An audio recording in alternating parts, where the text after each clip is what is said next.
Broadcasting live from the basement of the Pentagon. This is WTF Nation Radio.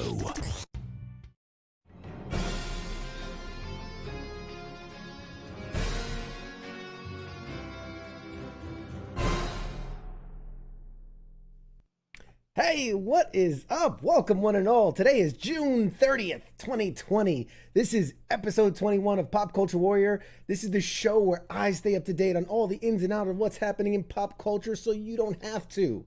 I am CQ, and I was a little nervous because I didn't think my partner was going to show up today, but he's here, ladies and gentlemen, in the nickest of time, the last of seconds, the voice of the unpop-cultured, Mr. Radar. What's up, buddy? What's up, man? Sorry about that, dude. I had to come I come flying down the road, slamming park in the driveway, and I fucking kiss Mrs. Radar, hello, goodbye, and come down to the bunker and hop on the radio, man. Sorry about it. I just imagine like you're flying down the road, like you don't even stop, you just jump out your truck and let it keep going. You barrel roll, run in, like jump through a window, get in the house, like. You know, is there a wake of destruction behind you as you're coming home? Pretty close, man. I'm pretty sure if this would have been a comic book, I would have grown a cape or some shit.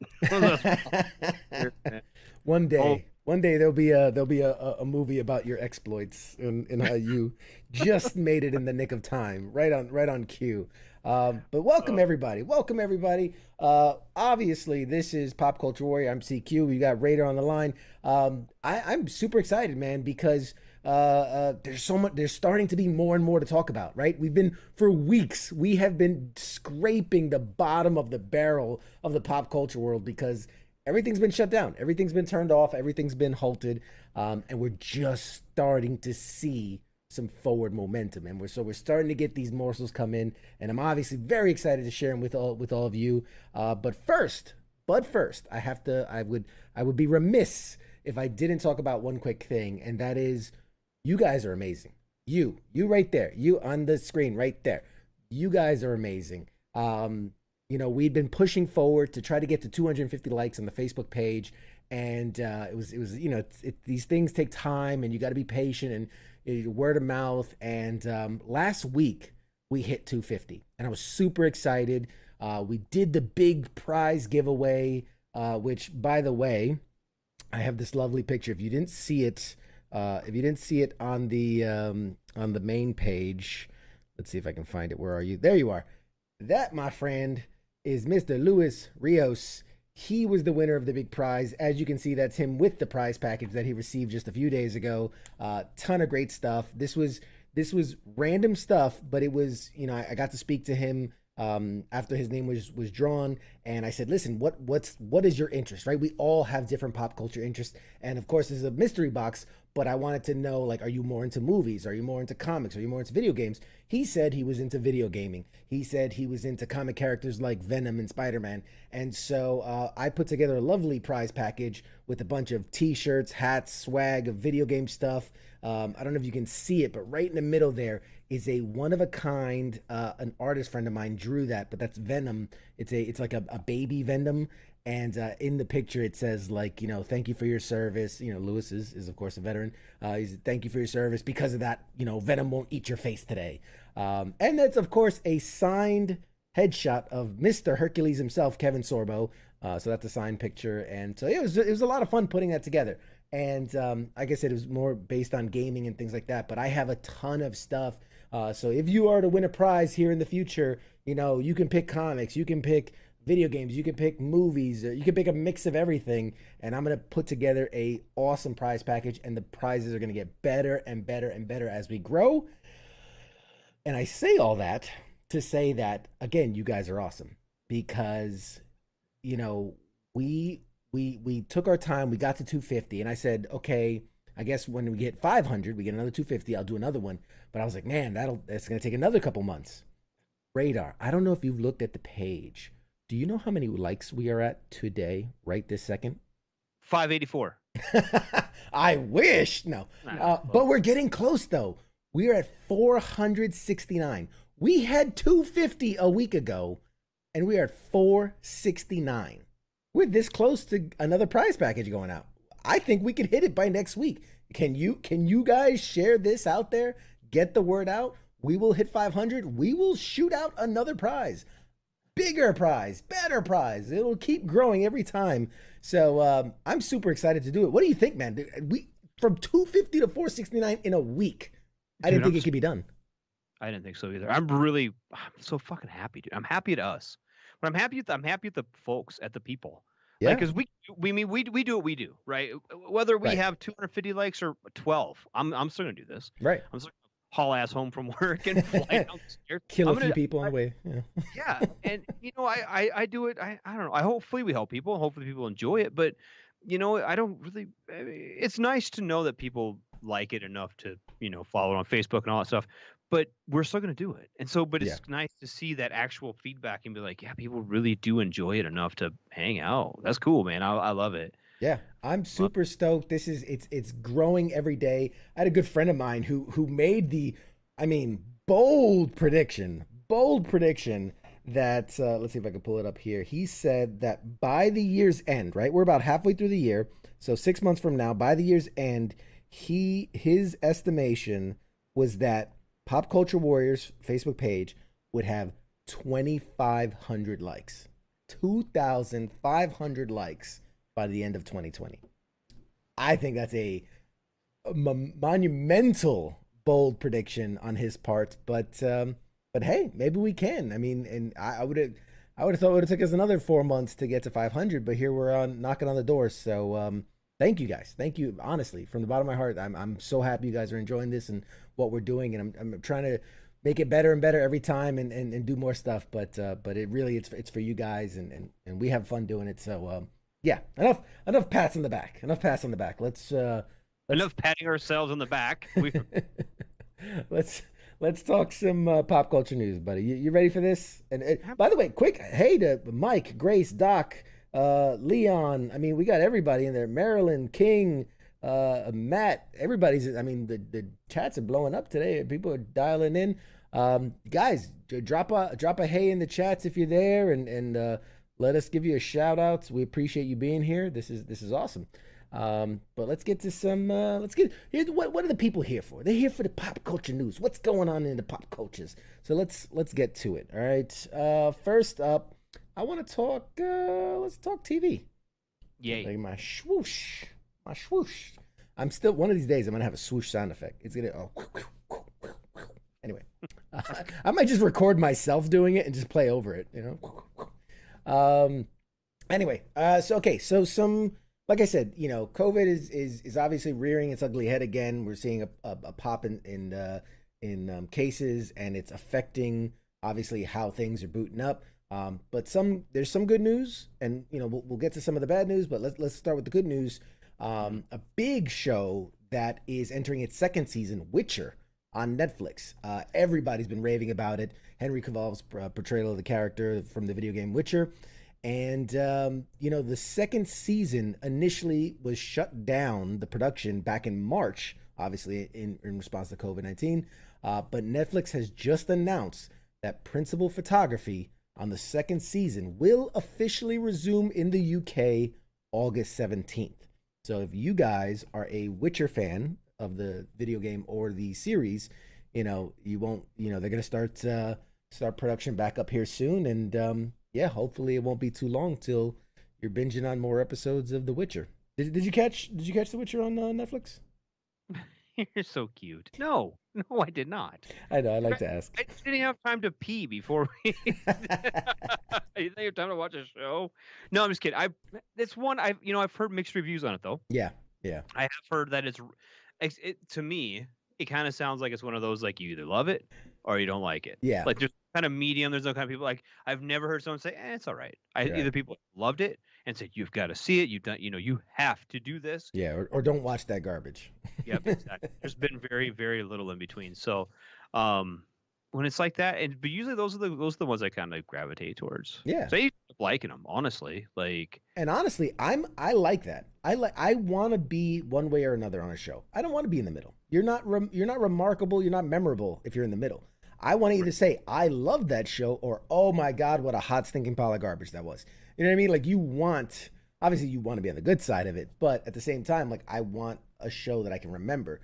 I've seen so many shows that I literally could not tell you about because I don't remember what it was. Camo Boss says, if you give me your Netflix login, I'll check it out. My account's maxed out. Actually, funny enough, I'm using someone else's account. So, I don't even have an account. But if you want to spread the word, Radar, you can drop your username and password in the chats if you want. Let the audience watch. Dude, that's the wife's deal. Like I was like, shh. She has all that shit saved on the TV, dude. I just go in there, hit home. I got the remote on my phone even. That's how tech savvy I am. What's up? Yeah, I see Matt. Hey, what's up, buddy? He says share the WWE Discord server. I'll tell you what, if you want to drop it in the comments, that's everybody can check it out. So obviously I do a lot of work with Wounded Warrior Project, which is a nonprofit organization for disabled veterans, post 9/11 veterans. They're getting into the gaming space, and so they've put a Discord together for those that know what Discord is. If you don't, then it's not for you.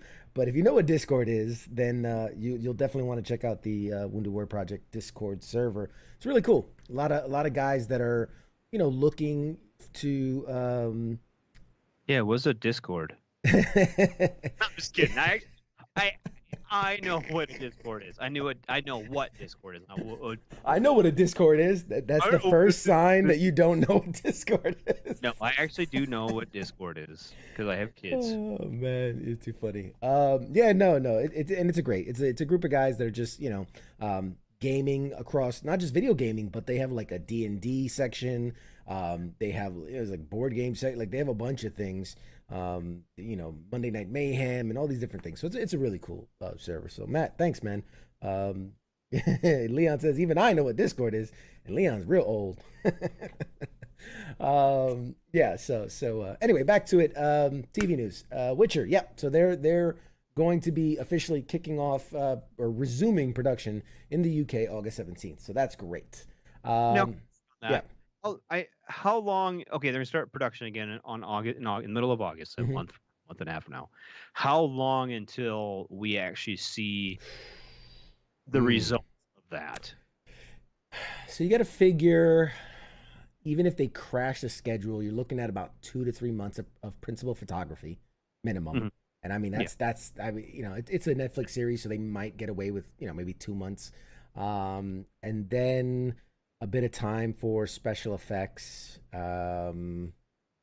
I would guesstimate here that the earliest we see season 2 of The Witcher, and this is with I stipulate, no knowledge. But my guess, based on historical trends, would be earliest February. Okay. Earliest February, mid to late February of 2021 will be when it drops hot. But I can't wait. I want to like bookmark this moment so that when they announce the release date, I want to see how close I was. I'm saying February 21. I don't know where my calendar is, but I don't know. Some reason February 21 is just sticking in my head right now. Okay. We'll see how how special I am. I'm dialed in. But yeah, so that's that. Another thing. Okay, hey, every red-blooded American, and I'm imagining you're one of them. Yes. Norman Reedus. You love the guy, right? I mean, Yeah. Boondock Saints. What's up? yeah, the greatest dude ever. I mean, I I had the very good fortune of meeting him multiple times, well before he got famous. It was just after the Boondock Saints, which wasn't the big hit. It was a little cult hit. But like I would go to conventions, and back then, like he would have this tiny little booth in the middle of everything, between somebody, and somebody. And he wasn't a big deal, and he would sit there and he would talk to the fans, and I was very fortunate that got to talk to him many times. And actually, once I was at a panel, and he saw me in the front and actually pulled me on stage. He's like, hey, like this is so and so. He's a wounded veteran and blah blah blah. And like it was a Boondock Saints panel in a small room, but he pulled me on stage and it was super cool of him. I got pictures of it and everything. And so he's even before he was big shit. He's a nice guy. The reason I bring him up is there's a rumor brewing that there is a very real chance that Norman Reedus could be tapped to play Marvel's Ghost Rider. What do you think of that? What do you think That'd of be that? nuts. That would be so fucking Check this awesome. out. I've got a little fan mock-up here on the side of what a Norman Reedus Ghost Rider could look like in the Marvel universe. I think we know he knows motorcycles, right, from his time on Walking Dead and Actually, you Blade. you have all these. I met him and I was on stage with him. I did it. I actually rode a motorcycle with him a couple years ago. Get out. Do Uh-huh. tell. He came out. Okay, so I live kind of. Well, I live like 30 miles from Sturgis, the big motorcycle Right, rally, right? right. And he was out doing. He did the Legends ride and he did the Mayor's ride, and the Mayor's ride it goes through the VFW here. Mm. And so we do like the road guard kind of stuff for it on our bikes, and so yeah, I got to ride with him for a little bit, hang out with him like afterwards and stuff. Really, really cool guy. Even like, and this was like, it wasn't last year, it was the year before. So Okay, he's so this is like after he became the big Norman Reedus yeah, Walking Dead, fucking all of it, yeah. still real down to earth, real fucking. He made some comment. I've got like a U.S. Army retired patch or something. It's kind of a joke. So it's on my vest, right, on my Harley vest. And yeah, he's like, oh yeah, you're retired. He's cool as fuck, man. He's just super cool. Like he's like, you're awful young to be retired. And I told him, I got hurt and whatnot, kind of. Yeah. So he's like, "Oh man, you guys are heroes and blah blah." I'm like, "Not really, dude. I fucking found a bomb the hard way." Sorry about it. But no, but The he easy was way, actually. yeah, well, eventually that way. But I mean, but he was super cool. He was super nice. Like, I mean, obviously, I got like 5 minutes with him tops, maybe Sure. whatever. But I don't know. Like, it's kind of one of those deals too. Like, it's something like that. You don't want to like just let him be. Like, let him ride his bike. Let Yeah. him eat a Let him be a sandwich. guy. Let him hang out. Yeah, exactly. Yeah. So you don't like crowd him and stuff. But he just kind of went up to all of us. Like we were all kind of standing around. We got our VFW hats and all that stuff on. Not the stupid cunt caps, but our actual like post our local post hats and stuff on. And it was really cool. Really cool. Came up. Shook our hands. I don't know. It that, one of my only experiences with like you can like you get like all these famous people like I'm like, oh well, Mm. I hung out with them for like 5 minutes. It counts, man, and I think that's awesome that he still maintains a level of authenticity. If you see stuff about him, you see that he's kind of like downplays a lot of the big, celebrity stuff and just enjoys the simple life. So that's really cool. I'm glad that he's still maintaining that authentic character of himself. But the reason I brought him up, like I said, is there's a rumor. So he was asked recently about the potential of playing the Spirit of Vengeance, and he said if he was interested, right? They said, "Are you interested?" And he said, "Hell yeah, it would be a blast." To get my head, my skull face, and on the fire and all the stuff, then fuck yes, I'm down. So we know that if he's ever asked, he's definitely into it. Leon in the chat says, "I'd rather have Bobby Reyes from the Agents of Shield." Yeah, I forget the actor's name who played him in the show, but he did a great job. There was a different version of Ghost Rider. There was the Bobby Reyes version versus the Johnny Blaze version. I could definitely see Norman playing the Johnny Blaze version. But yeah, no, I think that I think it'd be super cool. I think that'd be a guy. There's a slight. He brings up a good Leon. You bring up a good point that there's a slight issue with bringing Ghost Rider into the Marvel universe because the Bane Marvel universe in the movies is connected to the smaller features in the Netflix series, the TV series. They're all connected. And in Agents of Shield, they did have a Ghost Rider. And he was Bobby Reyes. He was the second Ghost Rider, and he tells the story about how he got past like the Ghost Rider whatever ability or powers or curse was passed on to him by the original. So if you're going to bring Norman Reedus as Ghost Rider, how do you kind of retcon the fact that in the Marvel Universe timeline that was already passed off onto somebody else? Did it go back to him? Are they going to make that part of the story like, oh, it got passed back to him? Or I don't know what. I don't know how you would write it into the story, but I mean, honestly, other than really big nerds like me, who cares?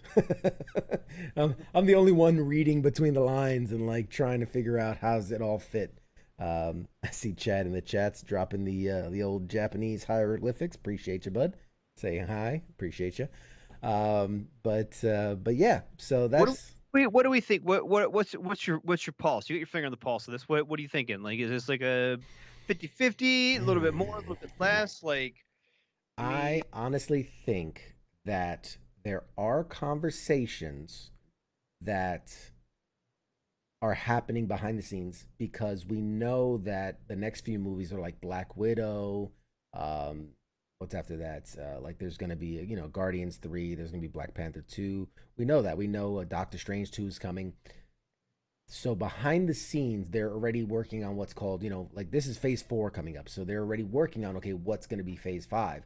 And phase 5 is going to see a lot of things like the X-Men and Fantastic Four be brought on. So those are going to be your movie tent poles. What I'm thinking is we're going to start to see a lot of the Disney Plus shows pop up. So we already know there's a Ms. Marvel. There's a She-Hulk's coming. We know, Bucky and Winter Soldier. Winter Soldier and Falcon, the WandaVision. So I think the next slate of Disney Plus shows that haven't been announced yet are gonna be those that are kind of like Ghost Rider, Punisher, those kind of grittier, more apt for serialized versions than the big budget. So I don't think we're gonna see Ghost Rider the movie. I don't think, it's been done multiple times. I think we're going to see Ghost Rider the series, and I think that's going to play off a lot better. The same way they did it with Punisher, the same way they did it with Daredevil and Luke Cage and Jessica Jones and Cloak and Dagger, Runaways, Agents of S.H.I.E.L.D., where it was really good serialized. I definitely think we'll see a Ghost Rider series sooner or later. That will then he'll pop up maybe in the movies, in like a big end game type event. But yeah, I think that I think it'll happen. I don't think it's anytime soon. And I think right now, because we've seen Ghost Rider, because we've seen all that, like um, people want to see X Men. People want to see Fantastic Four. They want to see what the big 10 poles. So I think that's kind of what we're all the fans, like you said, with the pull finger on the pulse. They want to see what Marvel's going to do with those big team up movies. So, but yeah, I'm excited. Either way, I want it. I want all of it. Give it all.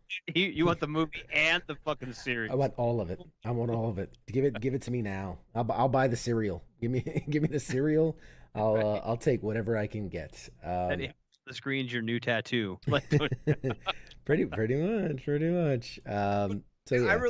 I really believe that Disney Plus is kind of. Go ahead, say it.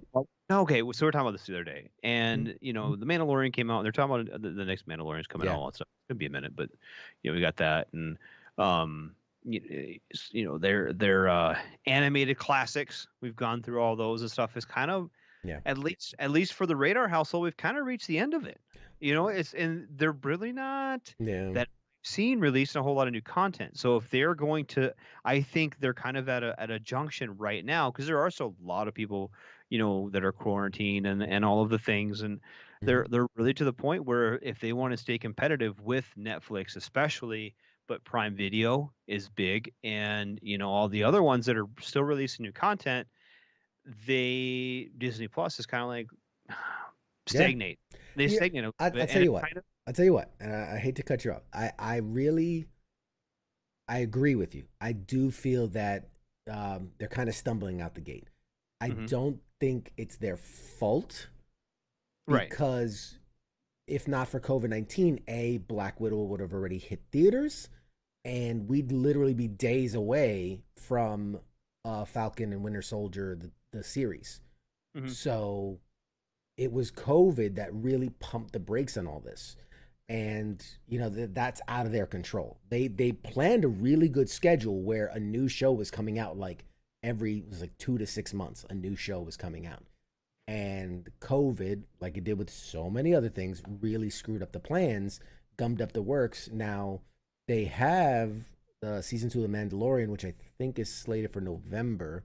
And you're gonna get like boom, boom, boom, because I think it's literally gonna be like November, December, and January are all dropping shows, and it's like Mandalorian season 2, and then Bucky or Winter Soldier and Falcon, and then I think WandaVision's coming out right after that. So it really is going to be. You got to give them a couple months, but I really do think that they're going to flesh out their programming, and they're adding more stuff every week. So they've just added a bunch of stuff that's technically not even theirs, but like the Fantastic Four movies, some of the X-Men movies, I think. So things that weren't Disney owned at the time, but are now Disney owned. They're slowly adding to the vault, watching. So hey, what's up, Pete? I see Pete's in there. Hey, what's going on? See Jose, Jenny. Hey, thanks for watching, guys. Appreciate you.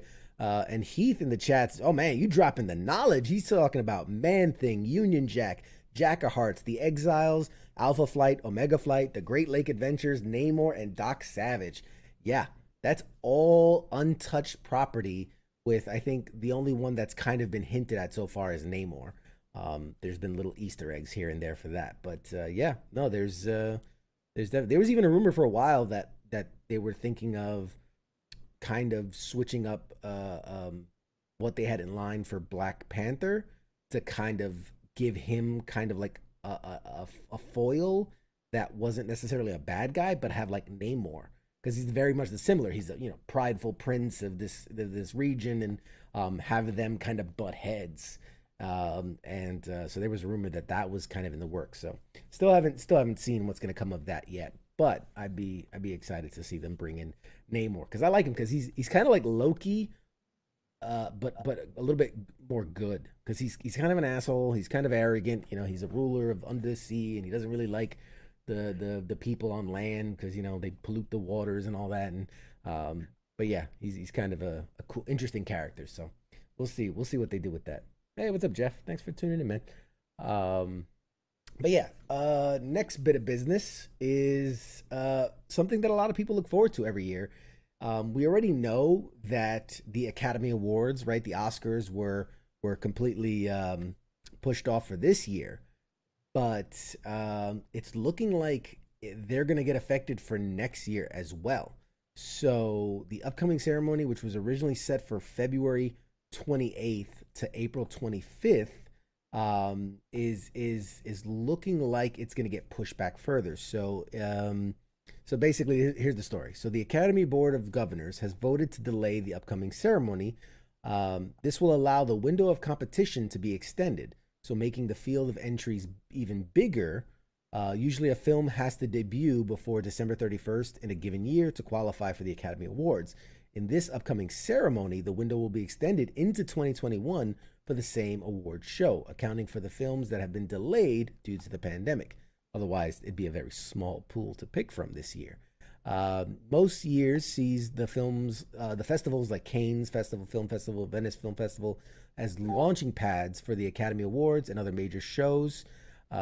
Since I'm sorry, since those festivals aren't happening in 2020, the extended window offers even more opportunity for films that didn't have a chance for a festival premiere. The annual Oscars ceremony takes place at the top of each year and honors the best parts of the film from the year before. Well, 2020 hasn't exactly been a flourishing year for the movies. And so, with that in mind, the Academy's pushing back the next presentation. So the idea is they're just trying to, you know, give films a chance. And Jack asks, or sorry, hey Jack, Peter asks, any news for Comic Con NYC? Oh man, one of my absolute favorite events of the year is New York Comic Con. This year was obviously it was completely canceled. They've pretty much gone on record and saying it's completely canceled for this year. It's usually in October, so you would think this should be fine, but it's so close to when all this will hopefully be dying down that to pack everyone, 100,000 people into a small glass box for 4 days doesn't seem like a very good idea. So I think People be wearing masks. that is true. That is true. Most people do wear costumes, cosplay to start out with, or you can have one of those, one of the masks I got in the background. You can throw on one of those, but yeah, I think for the safety of everyone, a lot of the big shows, to include, San Diego Comic Con and all the big shows have been kiboshed for at least to the end of this year. And I think it's the right decision, which is it's painful for a guy who loves these things, right? Because we talked about it weeks ago where San Diego Comic Con hadn't missed a show in like 53 years, something like that. So for them to have to cancel the show and mark that record, obviously they have to. It was the right thing to do, but it still hurts. It's still, it's a tradition. It's a time honored thing, and so I can feel for those that are missing sports and things like that, and that's how us nerds feel, us geeks. We feel we feel when Comic Con gets canceled. It's like sports being gone, but yeah. So sorry, there's no better news. That's kind of like the one thing about this whole deal is like everyone's missing something. Yeah, we're all equally suffering. Right, and it's some more to some extent more than others. I mean, like the gamers, the hardcore gamers probably they're probably like loving this year. I'm like, well, it's been like 3 months. Honestly, gamers haven't even noticed anything's wrong. What are you guys complaining about? It's like a bunch of noobs on this game. That's about it. Yeah, no, that's what they're complaining about. The queue lines are a lot longer with everybody playing right now. Right. All the ADA kids. They're probably loving it though. but I'm looking at like, everyone's got a little bit of suffering out of this. So it's kind of, everyone's in, I'm not gonna say the same boat, but we're in a boat like together. We're all in a boat. Yes. Mm-hmm. Yes, we are. We're on COVID Creek. Oh man, I love it. You come up with some great ones, man. I really appreciate what you do. Your wordplay is par none. Okay, so that wraps up TV news. I got so much more to cover. Let's switch over to comics/toys. It's gonna be called comic news, but I'm gonna say it's comic/toy news. There's something I'm super excited for. Okay, it was recently announced, and I've gone ahead and pre-ordered it because I'm super excited for it. Okay, It will be on the shelves when it is released and when I get it in line. Are you ready for this? I think you're gonna get a kick out of this. You ready for this? I love it. Let's do it. All right, guys. Feast your eyes on Deadpool's head.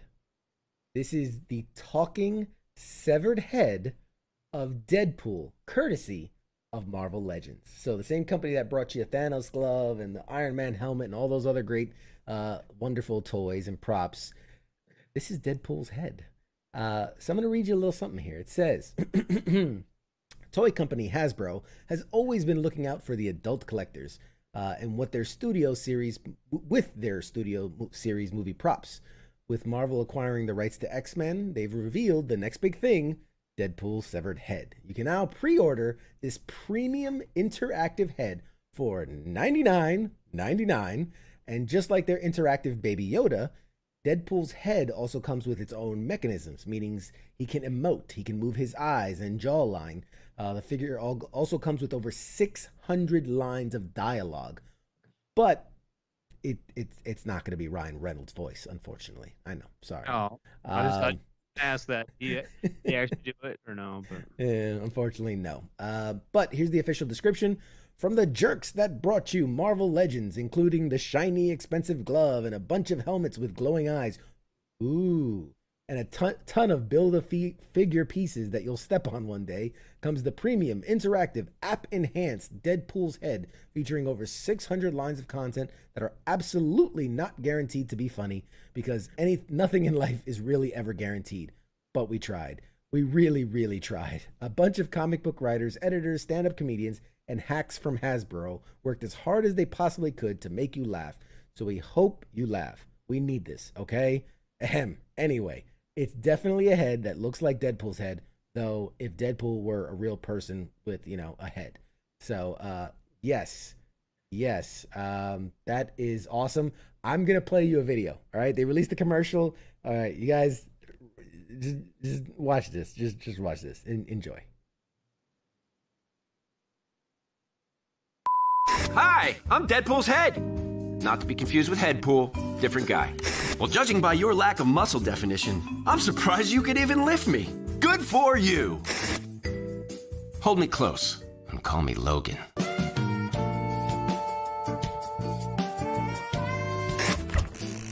I just had the weirdest dream. Holy what was that? You like my app? I made it myself. Chimichanga! Wow, have you been working out? You're so strong. I'm sorry, I can't keep a straight face. Come on, give me a generic trademark-free upside-down superhero kiss. Wow, I'm surprised Hasbro sprung for those extra features.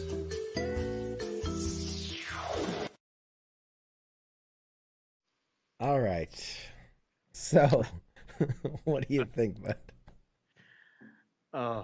If you have it on you need to get it and put it on the shelf back there. Just have it talk like the whole fucking show. I'll be like, shut up! Shut up!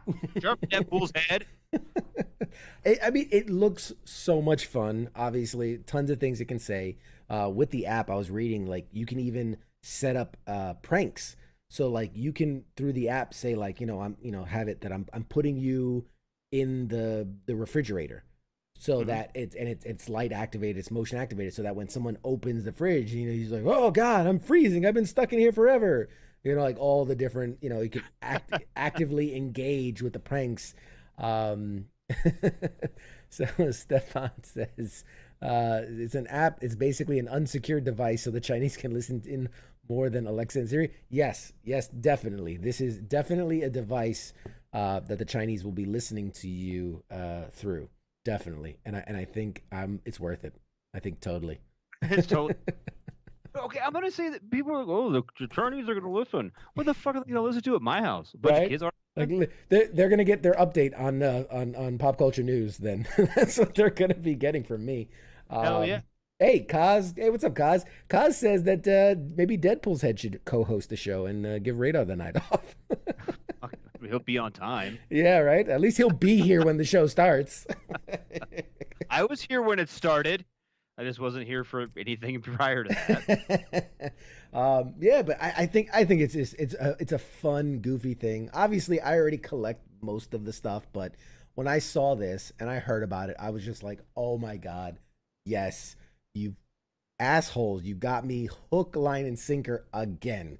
I'm sold, sold. You know, because you spend a pretty penny on these, like, you know, the helmets and the light up eyes and the things, and but at the end of the day, it doesn't really do much. It like looks nice and it lights up and things. But this is almost like a toy. Like this is a thing that will play with you. This is a thing that a lot of people are gonna get a real good laugh at when you bring it out for parties. So yeah, King, you like it. I see you like it. Yeah. I'm super excited. It comes out. I believe it's September is when it's available for pre-order now, but I think it actually ships in like the first week of September. So I promise you guys, you will see right here when I get it. It will be right here sitting alongside me, and Deadpool's head and me are going to host an episode. I'm gonna give Radar the night off, and it'll just be me and Deadpool's head. Oh, the things that make me happy. Deadpool's head not. Oh man. Oh, Stefan says we used to reflash the firmware to Furbies to unlock cursing mode. Interesting. Okay. I'm sure there's someone that could probably hack into Deadpool's head and make it say like lines from Ryan Reynolds. Like, because you could even use a lot of his jokes from like other movies would probably still work under Deadpool's mask. What was the first movie he was in? The National Lampoon's the college one, right? Van Wilder, was that it? Yeah, Van Wilder. Yeah, Van Wilder. You could say lines from Van Wilder or Best Friends or the Deadpool and the X-Men movies, the Deadpool movie, the sequel. I mean, like you could pull a Ryan Reynolds movie from that holiday vacation one where he marries Sandra Bullock. I mean, you could probably pull lines from anything and make it look funny in Deadpool's head. Get Betty White's voice in there. I think that would be hysterical. Betty's White voice coming out of it. Norris. Chuck Norris, or like Samuel L. Jackson. Oh, it's surprise. Hold on, I gotta get a Samuel L. Jackson. But how about this coming out of the Deadpool head? Surprise, motherfucker! Get that coming out of Deadpool's head, man. Or here's another one. Old Greg. Shut up! Oh, old Greg. Oh man. So Stefan, whatever format the audio files are in, you could probably add to the audio library. Probably, yeah. It'd be a fun way. And AJ says, only if it was Ryan Reynolds' voice. So I'm assuming you say you'd only get it if it was Ryan Reynolds' voice. Yeah, I can see that. Like, that would have, I mean, I don't want to say it's a missed opportunity because I'm sure it would have costed them like $10 million to get Ryan Reynolds to voice act, for the head. And they could just hire some nobody for like $100 probably. But, right. It's cost effective. Like I said, man, do some firmware updates, grab Ryan Reynolds lines from any movies, throw them in the head, and boom, you got a Ryan Reynolds talking Deadpool head. So Leon says, chimichanga, motherfucker. Yes. Oh. That would be funny. Funny. So yeah, do they say if it curses? Do they say that again? Do they say if it is, explicit? Well, that's funny because in the clip he does curse, but they bleep over it. Now I'm not sure if that's bleeped over for the commercial or bleeped as part of the recording. At the very beginning, it said like not for kids, adult, 18 plus. So I'm assuming it actually swears. It actually swears. It says is the cusses. Good. So yeah. So I would imagine so. You don't want to get the PG-13 Deadpool. You want the hard R. The hard R Deadpool. That's the only fun way to do it. Heath says it sounded kind of like Sean Austin.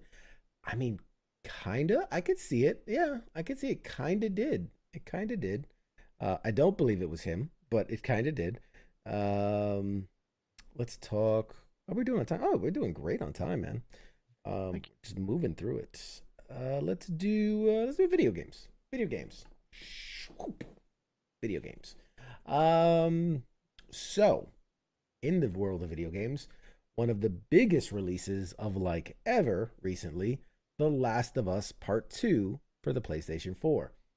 It is officially, as of a week ago, really, officially the fastest selling PS4 exclusive ever.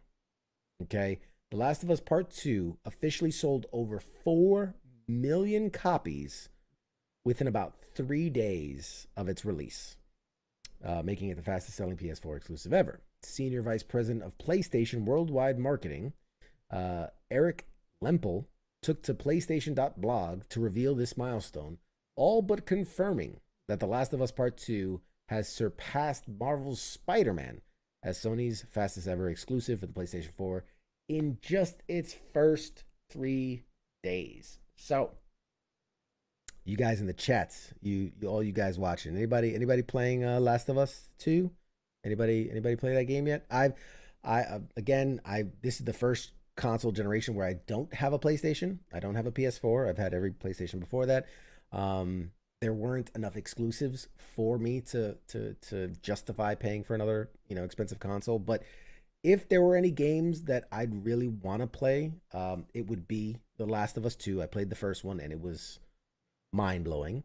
Sony Spider-Man be another one, obviously.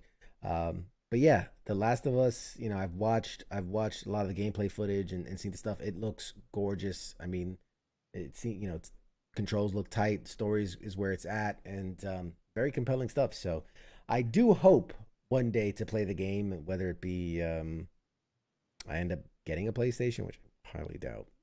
Maybe I'll get a PS5. I don't know. We'll see. Still waiting on when, what the prices are going to be. Maybe I'll get a PS5. Have you done any looking at them yet? Like, I know we've looked at them as we've console. looked at them. I'm talking about like looking at them with the intent to purchase. With the intent to purchase. So I've obviously watched all the news. The controller looks the most pleasing I've ever seen, which is one of the reasons that I didn't really like the PlayStation, is that the controller just never felt good in my hands. So this is the first one where I'm kind of like, that one doesn't look that bad. I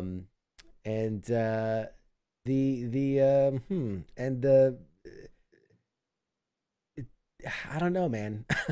It's really going to come down to price. Maybe if it was $4.99 or less, I'd consider it.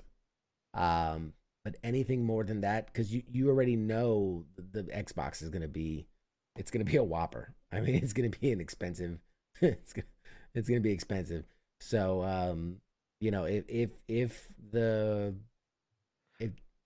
that's, I don't know, man. I'm trying to, like, in my head to make up a reason to want to get both consoles. But I'm struggling. Other than just wanting to play more video games, I'm struggling. I don't know. Even if I played a lot, there's so much crossplay now, and there's so few console exclusive games that I'd want to play to one of the consoles or the other. I couldn't see it, man. I couldn't see justifying buying both anymore. That's right. Me. And I don't play even in my heyday though. I can think of, it's been since the 360 PlayStation 3 that I own both. I haven't with the PS4 and the Xbox One. I've owned one. I've owned the Xbox One.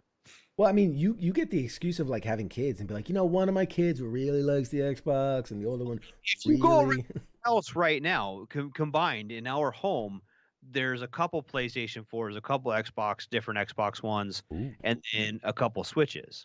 And where do you live again? Remind me. What's your address? Hey, Leon says, hey, not a bad idea. He goes, if you get it, it's a tax write-off for the show. It's research purposes, it's it's educational. It's for entertainment. Tell Mrs. Radar that. Yeah, after you tell Mrs. CQ that I should get another one, another gaming console, yeah, she wouldn't be happy. Yeah, Stefan says they rip you off on the cost per gigabyte of storage space. So if I bought one, it would be the base model and then upgrade it myself. Yeah, I think in the past that's definitely been true.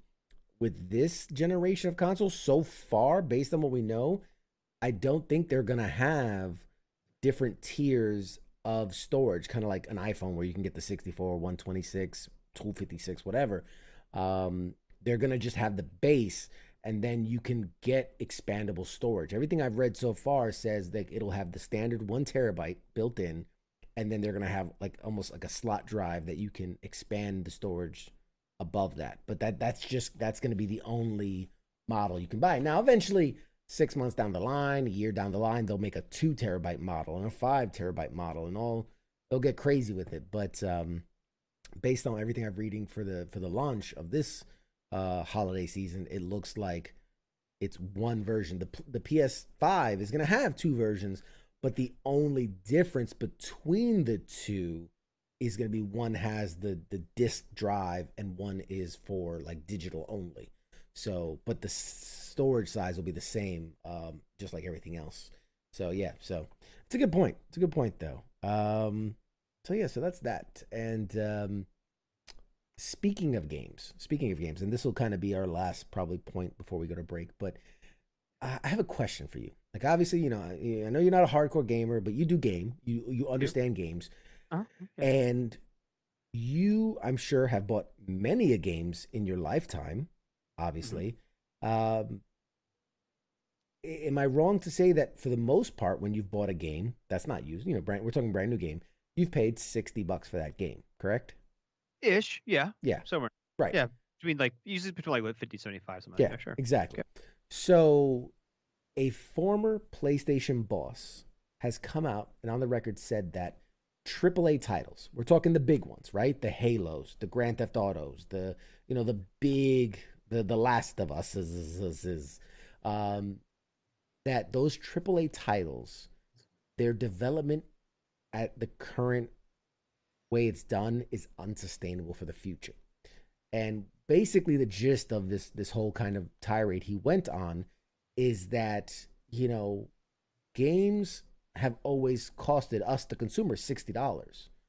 But as the most recent example, look at The Last of Us. The first game they developed was like a good 15-hour game, and it took them about 2-3 years to develop and cost them X amount of dollars. Well, here for the sequel, years later, it took them 6 years to develop. It took them well over, I think it was like close to almost 150 million of development. So this is not even counting marketing expenses. And, countless hours, all these things, and then they sell the same game for $60. Mhm. So it's costing the developers more and more money to deliver more and more content, but they're only releasing these games at $60. And so his point was that if you continue multiplying the amount of effort and cost of a game, yet not fluctuating the cost of the consumer for that game, that there's a tipping point where this whole model collapses on itself. He said, his exact quote was, "I don't think that in the next generation of consoles, you can take the numbers that, the 80 million, the 150 that were costing for development and multiply them by 2 and think that you're going to grow.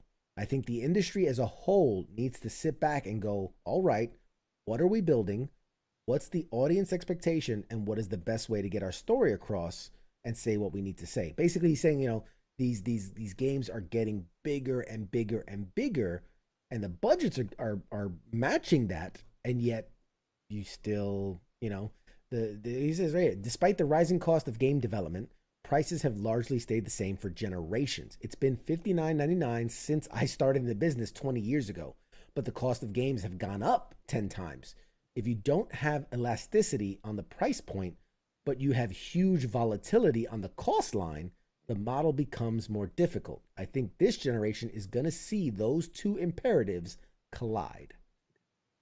So, what do you think? that would you rather have a game that stays to that $60 and you know you're going to get 10 to 15 hours of playtime out of that game?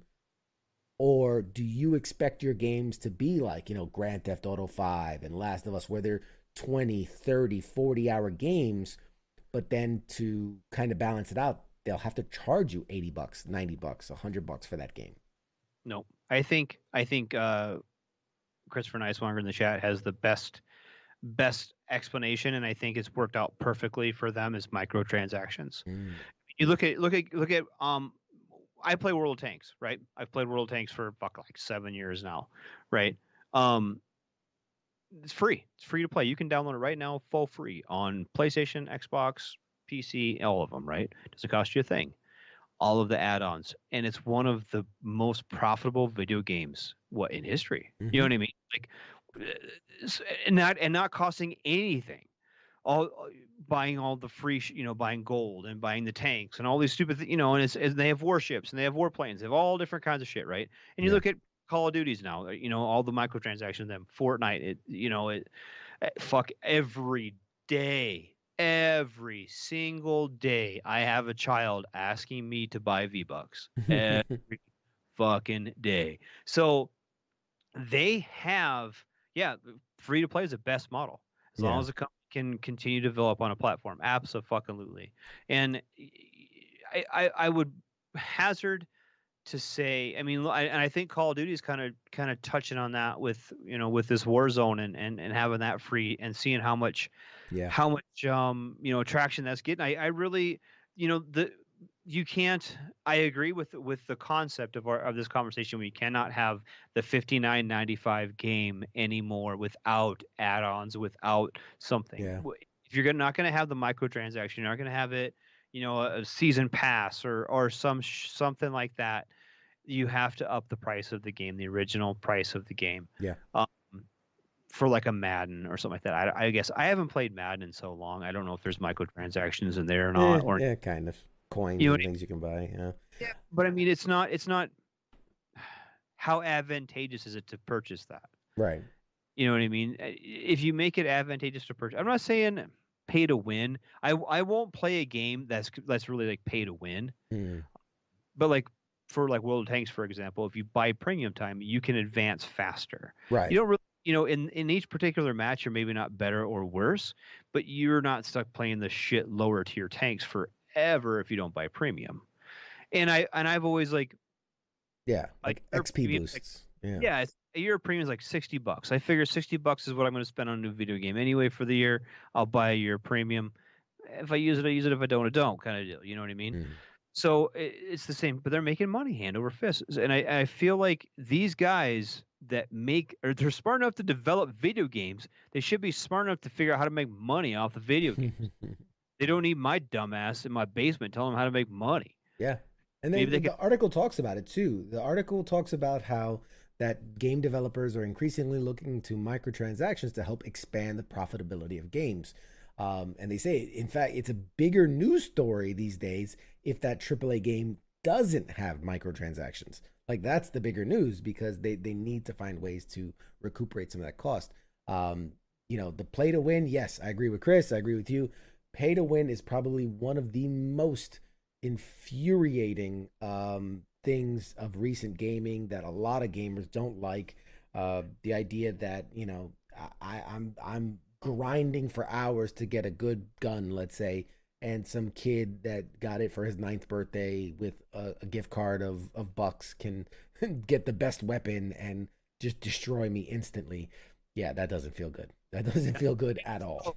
To say this though, we're adults. We got the money, son. Right? We got the money. We got that bread. If we want that gun, if we want that tank, if we want that plane or whatever, we can go buy it, son.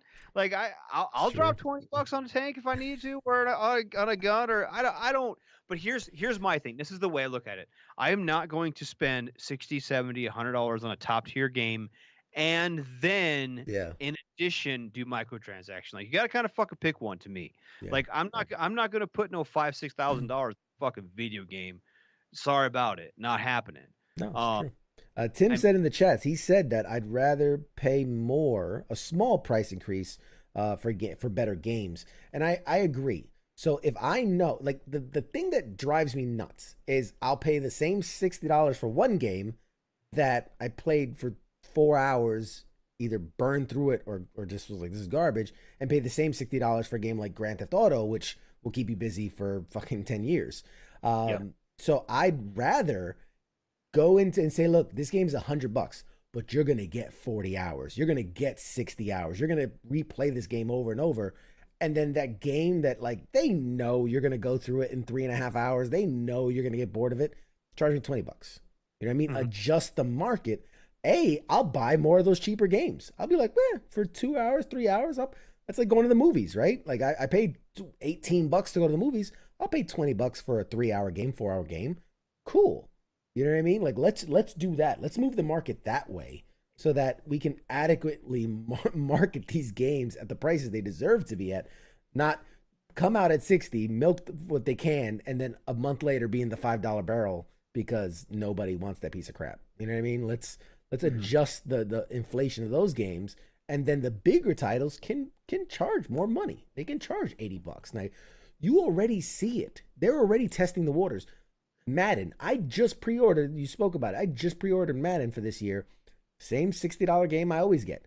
But for those people that want that stuff, there's the deluxe version for $80. And there's the MVP version for $100.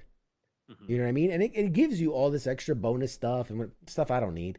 But they're already kind of, I don't know, priming the market, I think, to get people used to the idea of like, oh yeah, I paid $100 for the last Madden, I'll pay $100 for the next one. Like, I feel like they're steadily, trying to prime the market for that change when it comes. But I definitely think it's coming sooner than later.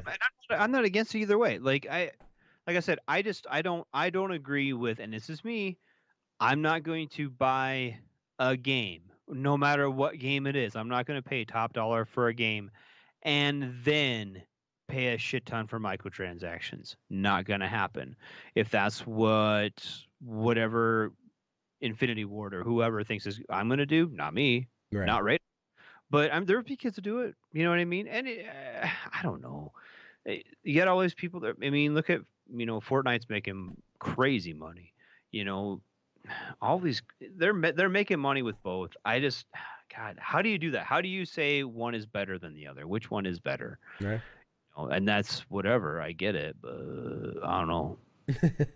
I don't know. There's no. I think it's going to be cool because we're going to see it go a couple different directions from different developers, and it's going to naturally select the winner, kind of. Yeah.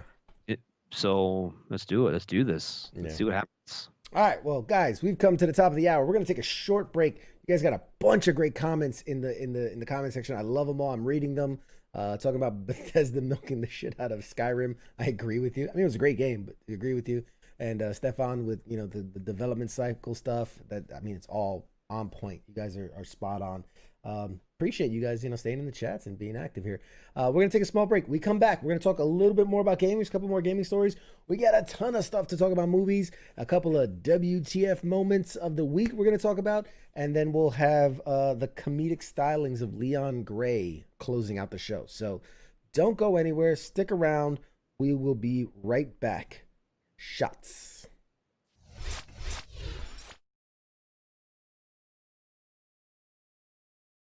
You're listening to the sounds of WTF Nation Radio.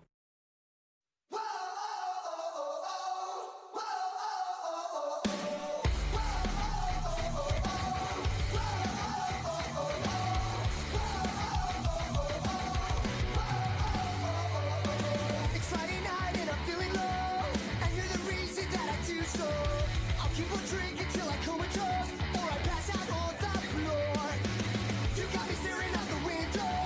8 hours later, you're a no-show.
Looking up and fading out, cirrus shapes I found blow me away.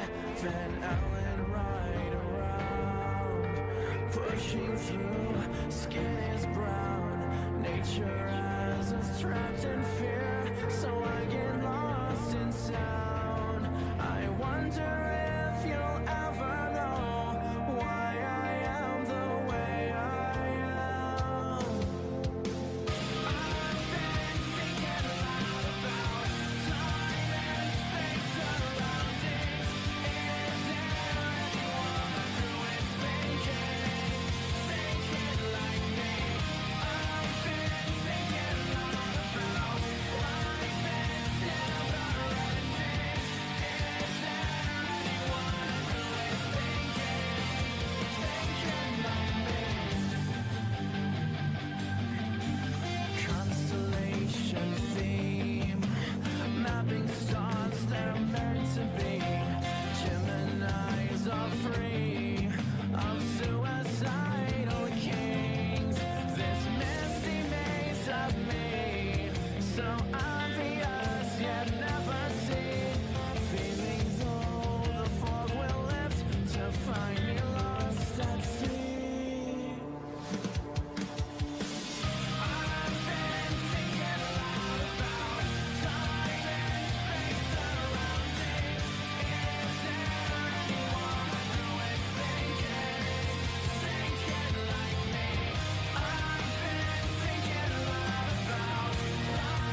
Call the show now at 415-889-8367. The voice of U.S. Army, WTF Moments. This is WTF Nation Radio.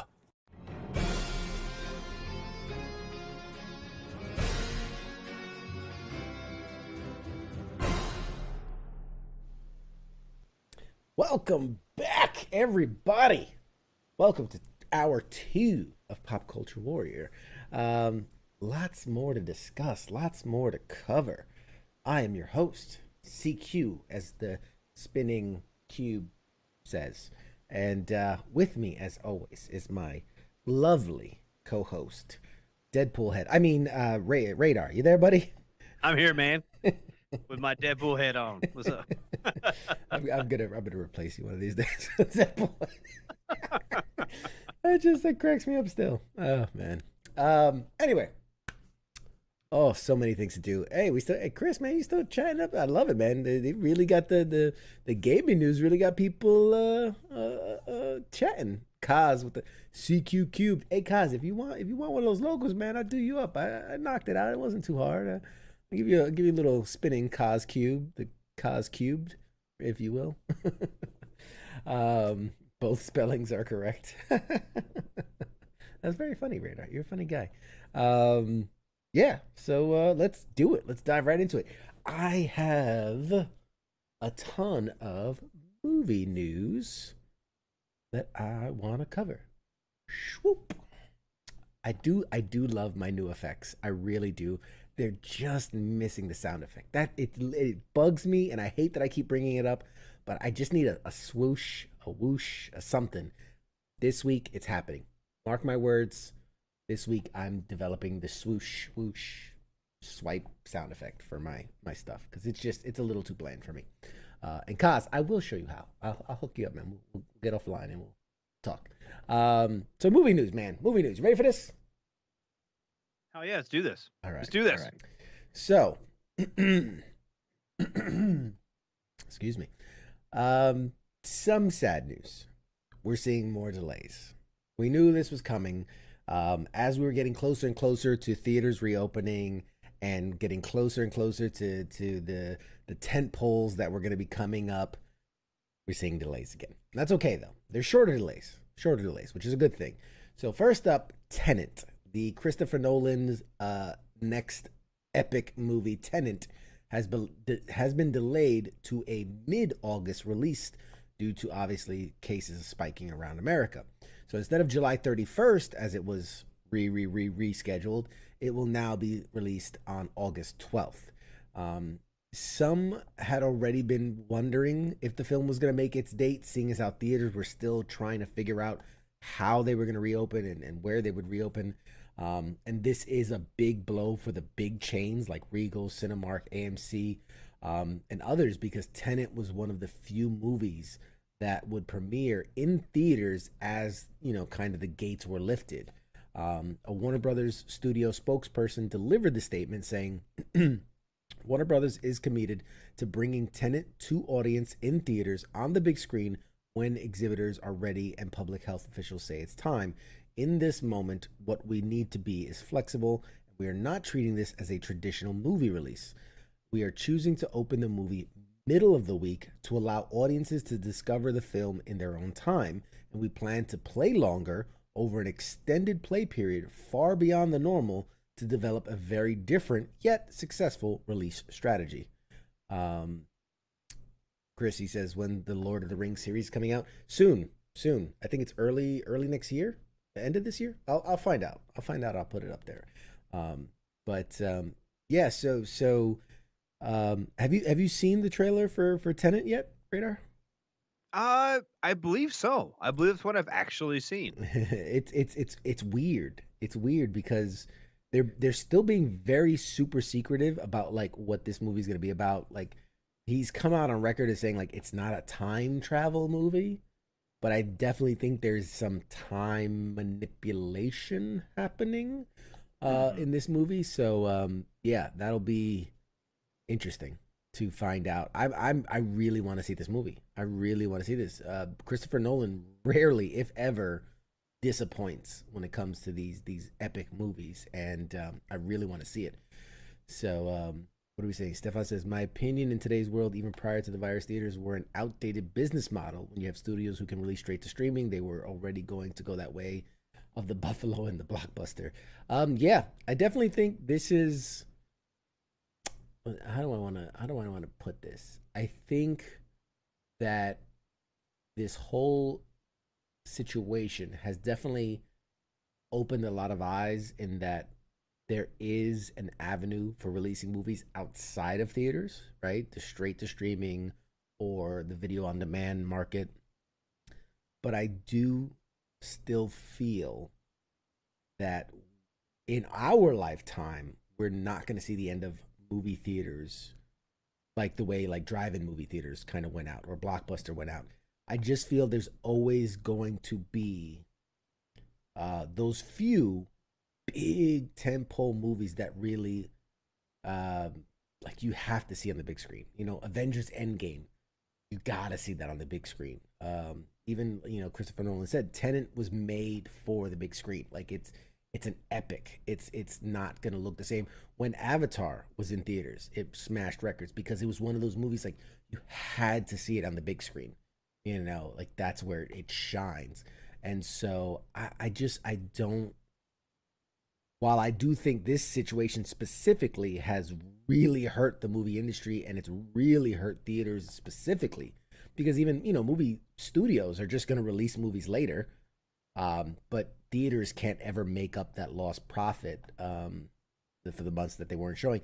So I definitely think that theaters are hurting, but I don't think they're going to go out of business. I think theaters are going to be around for a while longer.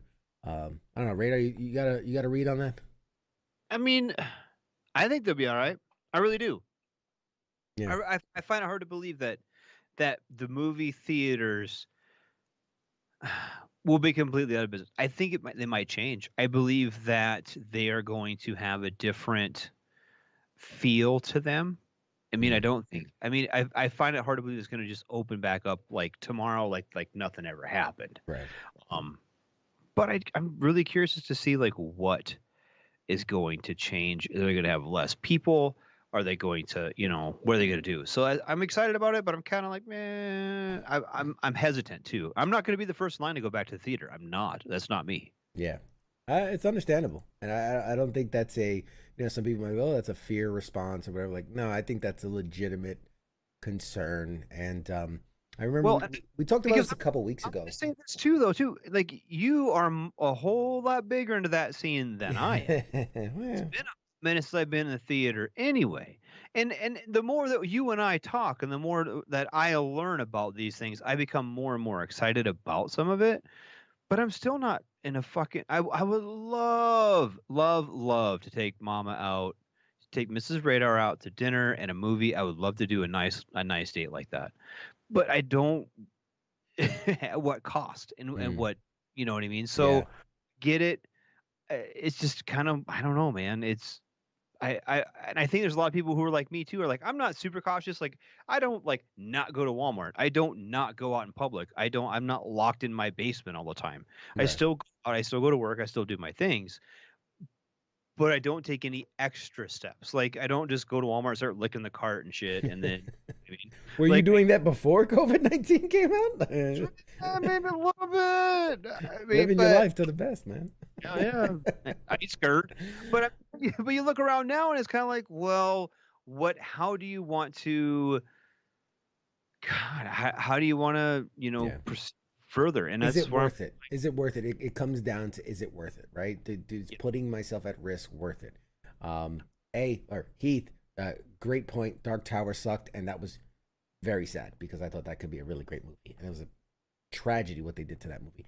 And Chris, Stefan, you're both spot on. You know that there's a lot of people who are totally okay getting that big screen experience at home. I myself have a crazy massive HD projector in my basement with a 7.1 surround sound subsystem, and it is awesome. I watched Ready Player One on it, and it shakes the whole house. It's awesome. So yeah, I agree. Always think movies are the great equalizer. Theaters are the great equalizers, right? Because while I have the ability to watch my movies at home on a ridiculously big screen with surround sound, there are those people, let's say in the inner cities, there are those people in the boonies who aren't. There are those people that are just not tech savvy, who the only way to experience that is to go to the theater. And for those people, I think movie theaters will be around for some time. Although I agree that you can you can get pretty close to the same experience at home. In fact, I bought this really cool headset not too long ago for when I travel. It looks like a pair of sunglasses, like beefed up sunglasses, but they have simulated movie theater screens in them. So like as you put it on, it's like you're looking at a movie theater screen, right? Like you're 15 feet away from this massive, huge screen, and then it has the headphones, so like you get the full experience. So I could be on a plane, but I feel like I'm in the movie theater listening and watching a movie. So there are ways to simulate the experience and get the experience at home, and I definitely agree that as we move forward, there's going to be more interest and more um, willingness to start experimenting with the from the typical norm. But I just don't see theaters going anywhere. I'm still, anytime a Marvel movie comes out, I'm gonna see it in theaters. Even some of the DC movies and others. But my big superhero movies, I love just I get the feeling of being a kid and sitting in the theater and getting my big slushy and my big bag of popcorn, kicking back and watching a movie. Hopefully not dying because of it. But hopefully you don't get the Rona just to watch this. yeah, exactly. I don't want to get sick because of it. But so in other movie news, another delay. I'm gonna bring up a couple more. Um, Disney has also once again delayed the release of Mulan. So the live action Mulan has been moved out of the July window and will now open in August because, again, there's a surge in cases. It was previously set originally to open in March 27th.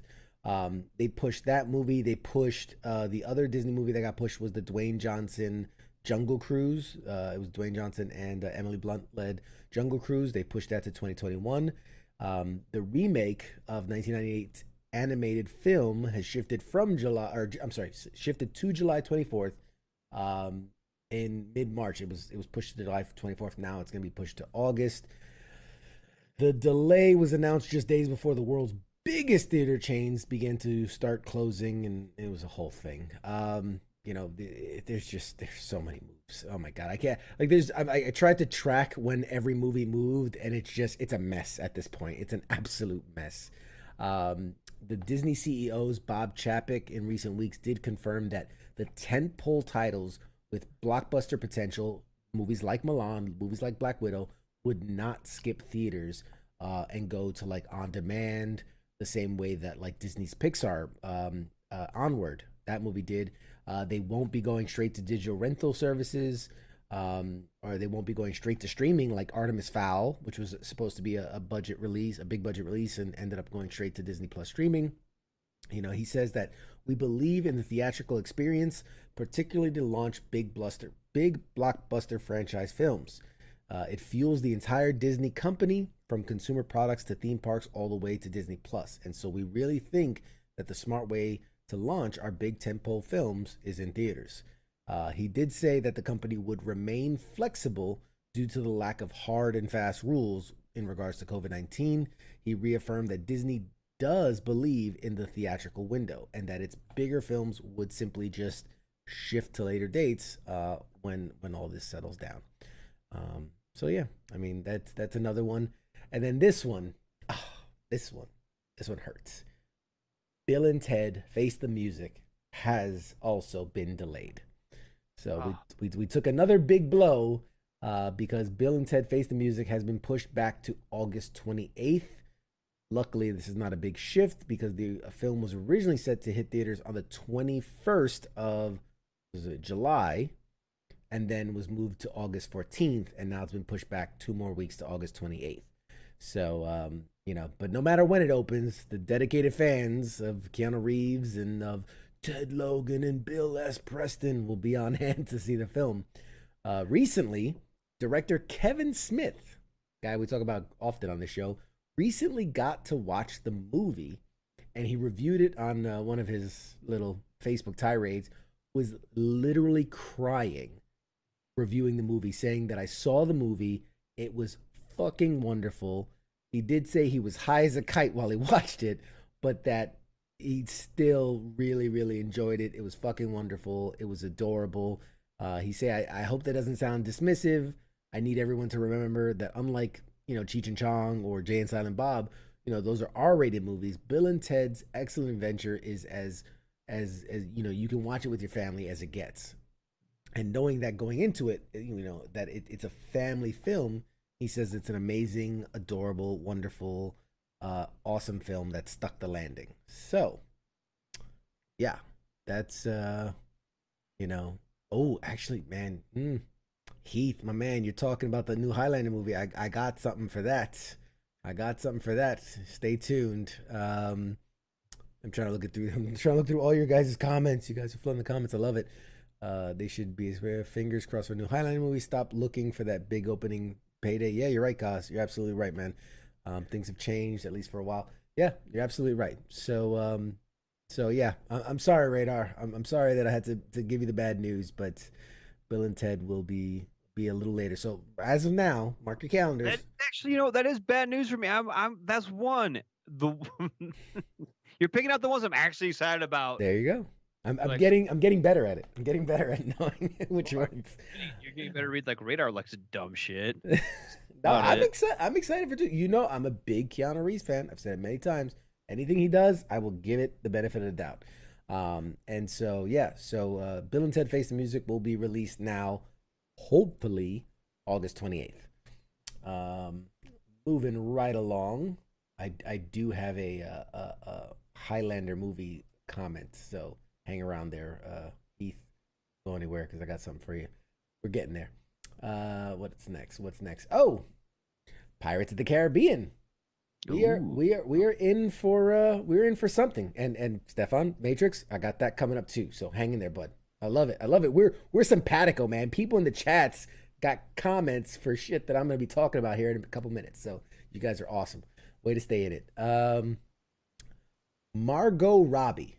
Who does not absolutely adore Margot Robbie? Well, she is set to star in the new Pirates of the Caribbean movie for Disney.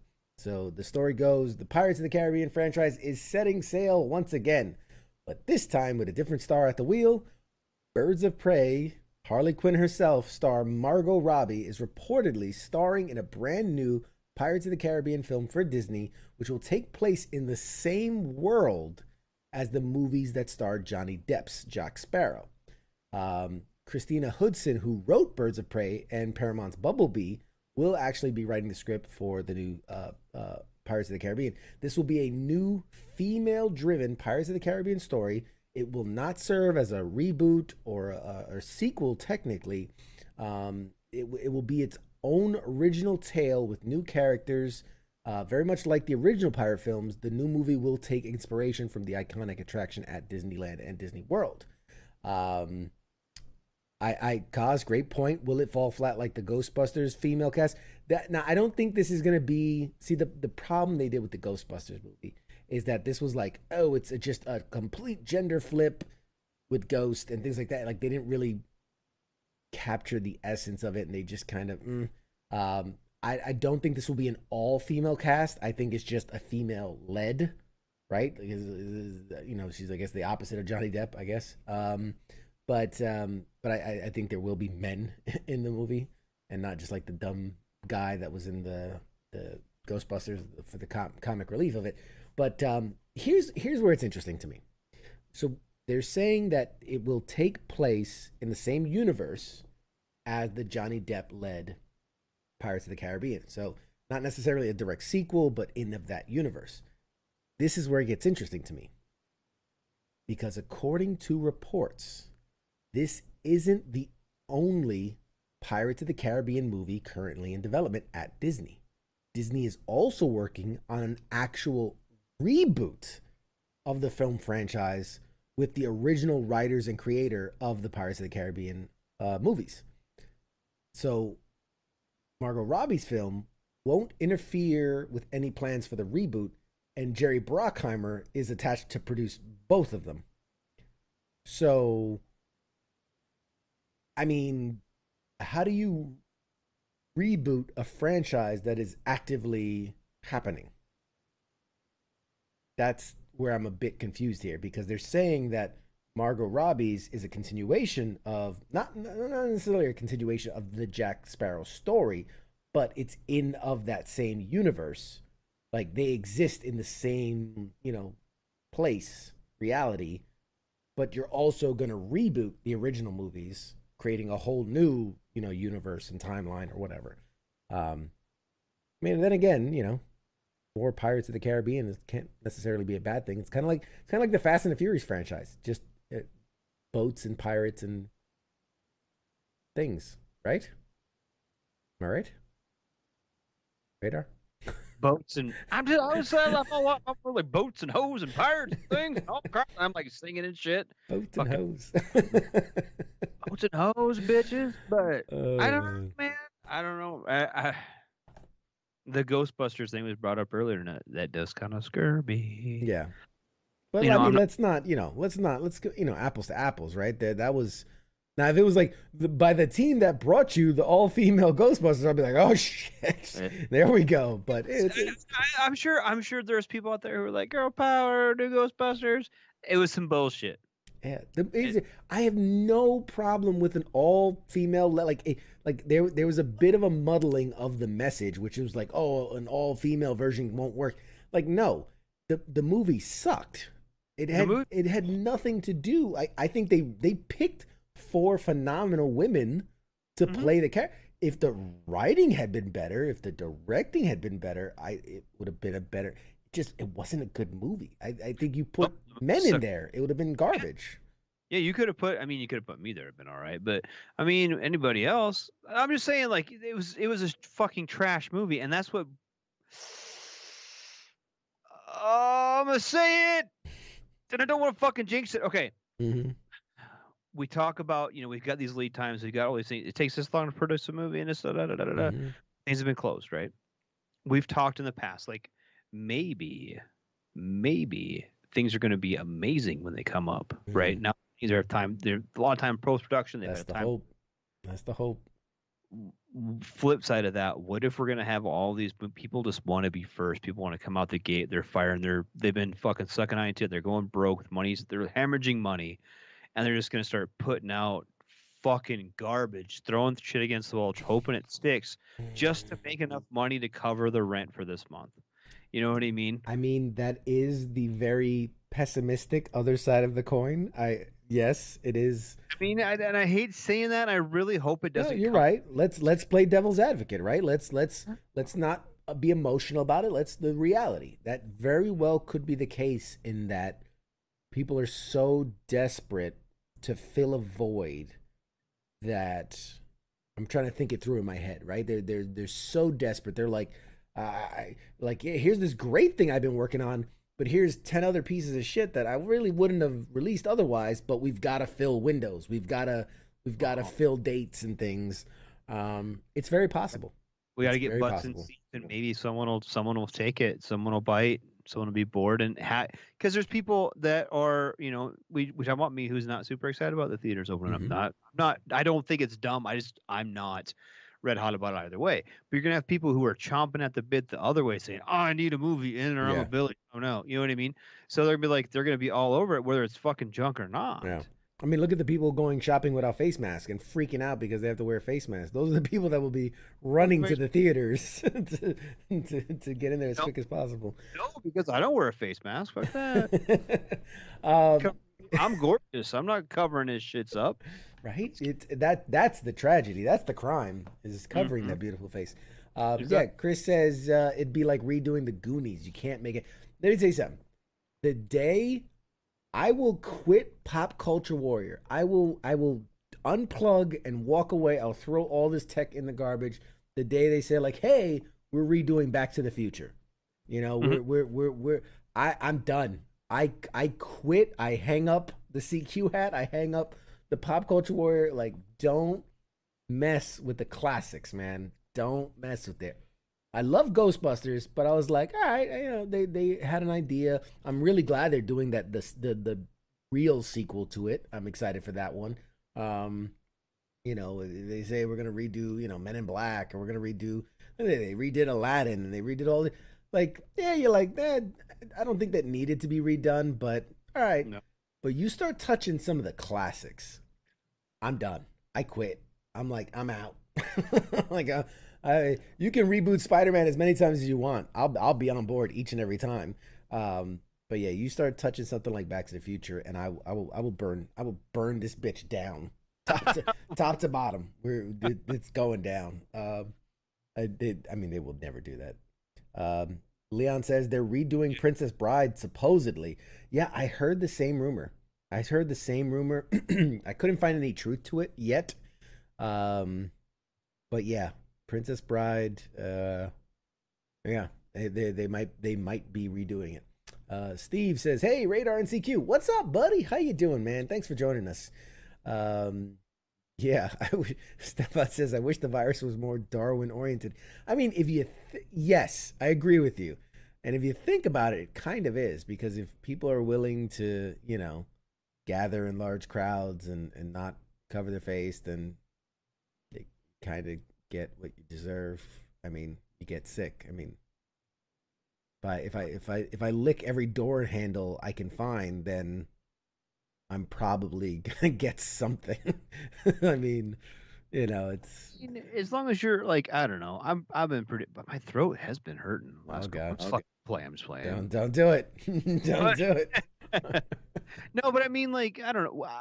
I live in a pretty rural area as well. I shouldn't talk too much because I mean, it's kind of.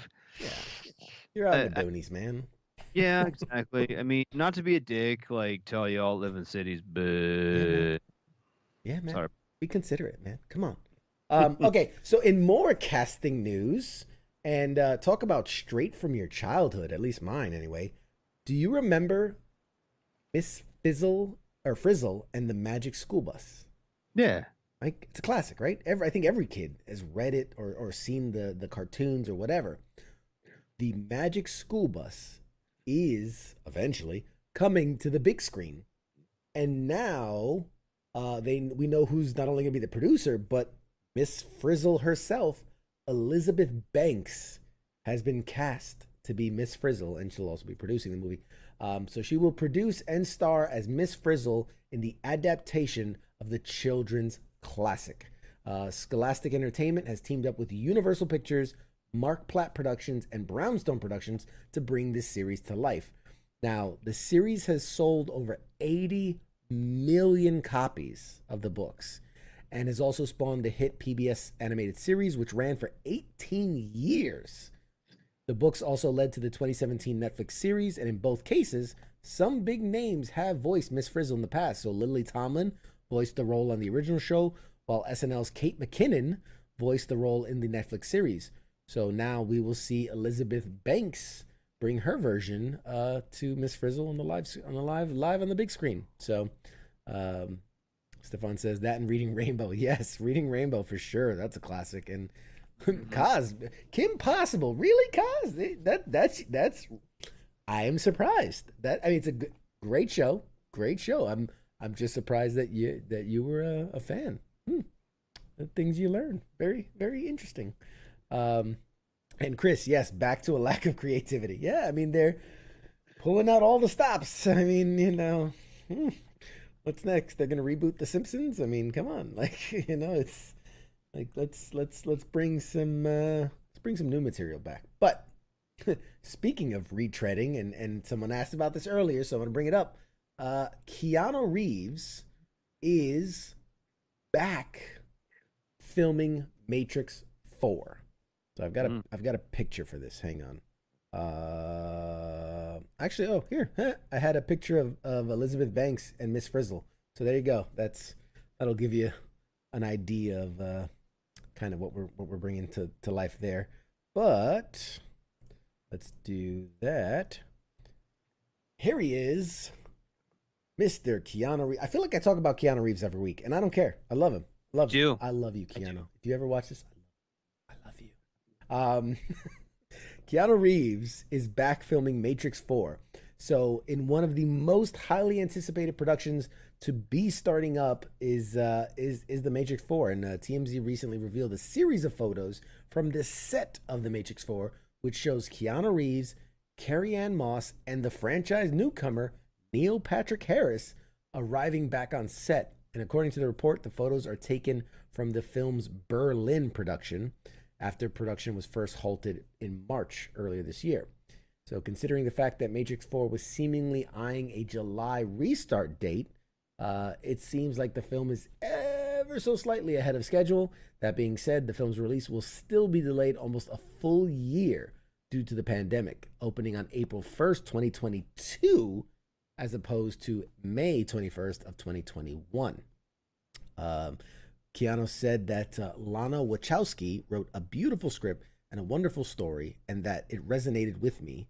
That's the only reason to do it, really. To work with her again is just amazing. It's been really special, and the story has, I think, some meaningful things to say, and that we can take some nourishment from. Carrie-Anne Moss added that when it was brought to me in the way that it was brought to me, with incredible depth and all of the integrity and artistry that you could imagine, I was like, this is a gift. It was very exciting. The sentiment was echoed by John Wick and Birds of Prey alum Chad I can never pronounce this guy's name, Stileski. He's going to be returning to the Matrix franchise to help choreograph a fight scene. And so he says that in regards to Lana Wachowski, who's directing, she comes with the set piece. She comes with this, this is the character. This is what's happening. This is the conflict. This is where I need him to be emotionally or psychologically or physiologically, whatever plot-wise, and at the end of this sequence. What do you got in your bag of tricks to make it absolutely crazy? And that's where we bring the stunt guys, choreographers. It's literally just day after day of bouncing ideas off each other. What's the bigger, better, cooler thing? How do I help Lana achieve what she's trying to do, whatever visual concept that she's trying to mold? So, yes. Whew, that was a long thing to say through. But yes, so like I said, good news. We've got things back in production. We've got things gearing up. And so Matrix 4 is one of those things. Now, you asked earlier about how soon can we see this thing? This ain't coming out till 2022. April 1st of 2022. So it's we got a bit of a ways to go. I think we'll see another John Wick before we see. Okay, but for a Matrix movie, there's got to be a ton of post production. Oh yeah, full effects. You'd almost not want to see it if it was going to be like 6 months from now. Don't even do, what have they been Right. doing? Then all right, cool. Yeah. You don't want to see the Netflix version of The Matrix, right? Right. You want to... The poverty version. No, it's very true. So that answers the Matrix question. We had someone ask about Highlander. This rolls right into that. So, come hell or high water, Chad Stahelski, the very guy who we just talked about, he's choreographer of the Matrix, director of John Wick, really one of the creators of John Wick. He has every intention of getting Highlander the reboot out the door. He says it is currently in development at 8711 for Lionsgate. And he said that in a recent interview that the team are very much in development mode on the relaunch. And in fact, Stahelski himself says he's like in the thick of it. He says, we're heavy in development mode on Highlander. We're tweaking the scripts, we're writing, conceptualizing sequences, how we're going to do everything. Probably have a lot more in-person kind of things, but it hasn't slowed down our development process at all. The reboot itself was announced nearly a decade ago, though Stahelski himself only joined the project back in about 2016. And in one 2017 interview, he said he was ideal for the franchise because it's essentially a fantasy version of what he's done with Keanu Reeves on John Wick. He says there's a great mythology. It's got an action design challenge. What would a guy really be like after 500 years of practicing sword work? He says, I'm a stunt guy at heart. You want to reinvent gunfights. How do you do it? You want to reinvent sword fighting? How do you do it? And that's where we are at now. I love the first Highlander. I think I'm in a pretty good spot. The creative team, the producers, and the studio that's behind it have kind of said, like, it's yours to play with. So more recently, he said that he's not shooting down the idea of even turning it into a television series, because after all, the original movie spawned a 6-season series. So as of right now, that's where we are with the Highlander series, the Highlander movie. I think it's in great hands. Think about what this guy has done with the action shoot 'em up genre with John Wick. Now imagine he takes that same level of intensity and creativity and puts it to something like Highlander. I think it could be outstanding. What do you think? I think it's gonna be great. I think it has potential. Yeah. Were you a fan of the original Highlanders? I was. I enjoyed it. I did. They were good, right? Yeah. I liked the TV series. I was a big fan of the TV series. Yeah, I didn't hate it. I mean, yeah. I mean, it's not the movie, but It's one I've actually watched. So I mean, there's something there that says something, right? that says something. If Radar's seen it, that says something. Yeah, It's big sure. time. Yeah. But I mean, I didn't. It all has potential. We talk about these. All out the gate, it's good. Yeah. It has potential. It has The all, ideas are always good. It's the execution that's lacking. Exactly. Yeah, well, it's a good point. So I am very much excited. Again, when you have the right people involved, because if you tell me, Will Ferrell and Seth Rogen are teaming up to do the next Highlander movie, although I love those guys, I don't have high hopes for the Highlander series if those guys are, what I mean? Hey, that's not a horrible idea. It's absolutely a horrible idea. Think Highlander meets Talladega Nights. or Superbad or Pineapple Express. Talladega Nights. Yeah, but no, like in that, you tell me Kevin Smith is directing the next James Bond movie, I'm gonna be like, oh, I love Kevin Smith, but no. Jake, 007. Yes. No. Spies. Oh, shit. Yeah, but that's my point. Like, you get the right people, you get some good writers, you get some good, and if it's an action movie, get some good action guys to really do a phenomenal bang up job, and I think it could be great. So yeah, I want to see fucking James Bond Be like, hey, have you ever had your asshole eaten by a fat man in an overcoat? Yes, I want that. Want yes. John, James Bond comes out to make love to the Bond woman. and the search for the motherfucking movie check. Think about it. Just fucking think about it. James Bond comes out to make love to the woman, and he's like, "Look at this," and he's tucked between his legs. I'm a woman. You like that? Yes. James Bond and the motherfucking movie check. Jesus I Christ!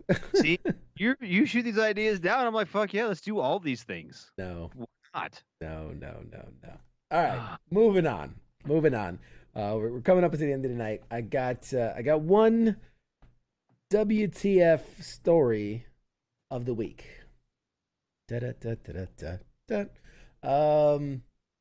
So in a, I don't know. Let me specify. This is a good thing. So I don't want it to come off as I'm saying this is a bad thing. It's a good thing. It's just something that I don't know how I feel quite yet, personally, but it's a good thing. Splash Mountain at Disney. I mean, you're aware of Splash Mountain, correct? I've never been there. I've heard of it though. But you've heard of it. It's like one of the original set pieces of Disney. You know what I mean? It's as steeped in Disney mythology as anything else. Now, it also is tied closely to the movie Songs of the South, which had some very racial and pretty much racist overtones because of the movie was released at the time it was released. And so obviously I think that anything that's so tied to racism and racial issues like that, I don't know, because part of me says like you shouldn't just tear down history because we should learn from it, right? We should because it's a sensitive subject, right? Because I understand the want to tear down things that were hurtful to others and things like that, and not pay respect to something that's racist, but at the same time to understand that like we need to learn from our history doesn't mean you should just erase it, right? You shouldn't tear every page of slavery out of books because it's an upsetting thing. Like you need to learn what happened and learn that it was wrong. There's that old quote that says like, history is written by the winners. And that scares me that like you start tearing away history and the things that we should be learning from, then you start to, you're doomed to repeat it, right? And if you don't learn your lessons, then, anyway, sorry, I'm getting on the whole soapbox here. Point is, Splash Mountain, boom. Here at the top is what it looks like. It's a classic, the log flume. It's a classic of Disney. They're gonna retheme it. They are completely changing it. It's in essence, it's gonna be the same ride. It's very much like if you remember the old, it was the Twilight House of Terror or the Twilight Zone House of Terror. Basically what they did was they just rebranded it and made it like the Guardians of the Galaxy ride. Like it's still the same mechanisms and doing a lot of the same movements. It's just reskinned. So Disney made the huge announcement earlier this week that they are retheming the classic attraction Splash Mountain, and they're changing it into The Princess and the Frog. I don't know what the official name's going to be or what land it's going to be, but it's based on the Princess and the Frog movie. Now, while it seems like maybe a reaction to what's going on in our current climate, Disney assures people like, hey, we've been working on this for more than a year. It just so happens to coincide with a lot of, the things that are happening in our culture right now. And really call like people wanting to retheme this ride is not a new thing, because even when the ride opened in Disneyland back in 1989, Song of the South had already been kind of swept under the rug at Disney, because of its very racist connotations and content. It's also never been released on home video in the US. Like, so, and Disney has stated over the years that movie will never get like the home release. You won't find it on the streaming service they're kind of really embarrassed by that movie. Like they regret it ever being made. But for the longest time, this has been a testament to that, because the characters, the critter country you see, and the characters in the ride come from that movie. So the fact that it's been around, people are like, well, you won't release the movie, but you're alluding to it here at the park. So it's long overdue that they're gonna give it a nice overhaul and revitalization and bring some new life into the park and some some I don't know, what do you want to call it, diversification. Oh, Pirated Stream, you say you have a copy of it on DVD? Oh, that's interesting. I didn't know that they released it. I was under the impression that they haven't even released it on VHS, let alone newer media like DVD. So that's fascinating. That is fascinating. I would love, man, if you would be so kind, if you'd like take a picture and put it like on the page, man, that'd be a cool find, because I wasn't aware that they. I mean, obviously, like, you could pirate it and do things like that, but I didn't know that Disney officially released it. So that's interesting. But yeah, so like many other, this is very normal for Disney to do, to retheme areas. In the recent years, they built out the Cars area in one of their parks. They redid, like I said, the Twilight House of Terror became the Guardians of the Galaxy ride, and they're releasing Toy Story Land soon, or they just did the Star Wars Galaxy released, and so all these parks are retheme and kind of quite often they're revitalizing the park. And I think a lot of it too has to do with, like, how do we get people who've been to the park to come back to the park? And so it's like, let's give them a new experience, even though it's really the same thing. I mean, it's the same damn thing. They're not changing. They're just changing it's like the law, right? It's like painting a car. It's like, oh my God, I got a whole new car, and it's like, no, you just changed what it looks like, but it's pretty much the same thing. It's a new experience, and you want to take your kids to it and everything. I got that. I can't wait till one day to take my son to Disney. I'm excited for that to happen. So, all right, ladies and gentlemen, we have reached the finality of our broadcast. As always, I have a lovely parting gift. I have a 5-minute, very funny clip of some comedy. But before we jump to the comedy video, Radar, do you want to do your thing and sign us off here? I'll try, because you've been listening to us, the Pop Culture Warrior crew with CQ and Radar, kicking it on a fucking Tuesday. And then tomorrow's a Don's Day. This week is kind of fucky because, it's like, oh, God, there's something happening on this weekend. Oh, the 4th of fucking July. Happy birthday, America. Anyway, so yeah, I think, God, I want to say, is Ice off this week? I think Ice is taking some time, yeah. Yeah, I think it's gonna be the weekend. So being a holiday, we're not gonna. I don't know. I'm gonna go through our normal week. If we're doing things, we are. If we're not, we're not. Whatever. Normally on a Thursday, you're gonna have Sort's time. Spanky and Ice bringing some Sort stuff. And if you see old Spanky running around, tell her happy birthday. It's her birthday today. It is her birthday. Happy birthday, Spanky! And then let's see, Friday, Donza. Saturday, Donza. Sunday, kicking it with Cause and Al, fucking doing some fun shit, having some good times. What's up? Love you guys, Cause and Al. You guys are awesome. And then Monday, you got the Monday edition, Flash and Ice, doing some Monday stuff. And then come back to us on Tuesdays. What's up? That's right. Doing it up big time. One time for you boys. All right, guys. Well, that's it for the end of the show. I'm going to give you guys a very funny comedy clip here. This is a good friend of mine, a good friend of the show. Very, very funny comedian, Mr. Leon Gray. I'm not even going to give you a big intro because very funny guy, and I think you guys are going to love him. So we will see you guys next week. We'll see you guys next week. For now, enjoy the comedic stylings of Leon Gray. Shots. Coming up next, Leon Gray.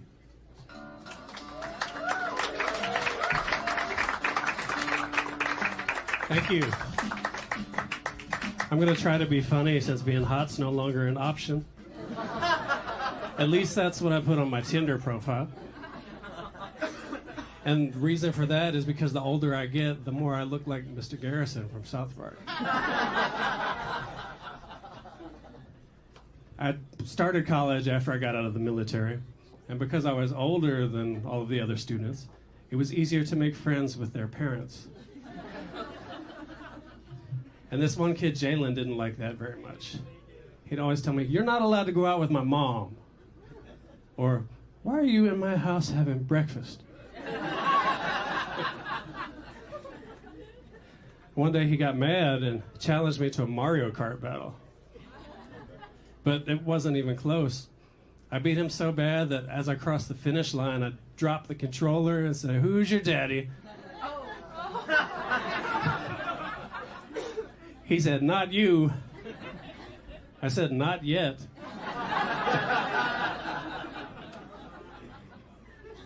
Being a veteran made me less sensitive to what my classmates considered a crisis. This guy was telling me how much he loved a girl that just dumped him, and he was probably coming to me for some helpful advice. But what I told him was, if you liked it, then you should have put a ring on it. And the age difference created kind of a language barrier, too. One day, a cheerleader told me, "Don't act like you wouldn't cuff this." And in hindsight, I should have checked Urban Dictionary before I replied. Because that did not mean what I thought it did. The therapist told me it was the same as that Beyonce song. I've had 3 back surgeries as a result of my time in the Air Force. And now some of you are wondering, how did he hurt himself in the Air Force? Well, I was in the Middle East, and I hit an IED with my office chair.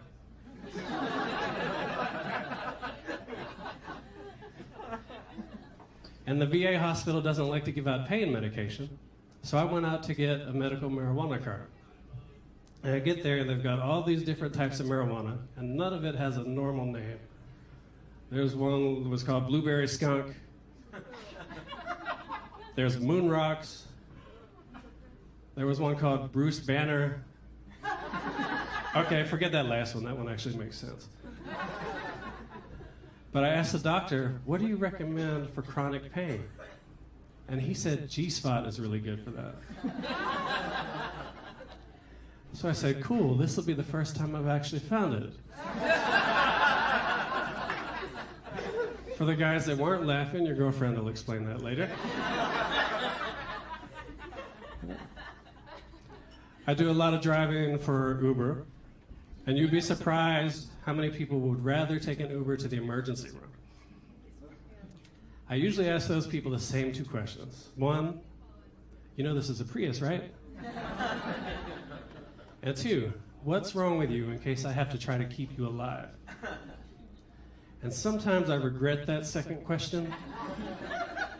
Like the night I learned more than I ever wanted to know about ulcerative colitis. For those of you that don't know, just think explosive diarrhea. But I told that guy, I better get a tip because now I need waterproof seat covers. Okay.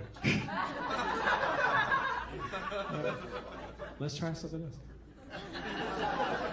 I got a letter in the mail that had a dime glued to it. And the letter said, "This dime could buy Selena a day's worth of water." And I thought, well, why the hell did you send it to me?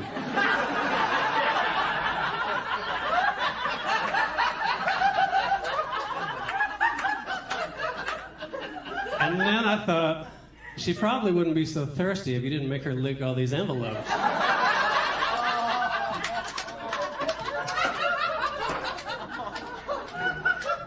And I kept that dime too.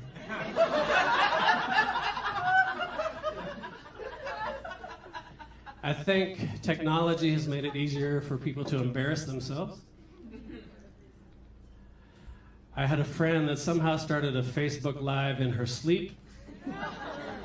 It was just a couple hours of... And when her alarm went off, it started playing church music. Like, Amazing Grace, How sweet the sound. And then she woke up and I commented, Amen. You should use that on your Tinder profile. Well, we're not friends anymore. She blocked me after that. Thank you. That is all I've got tonight. All right, Leon, well done.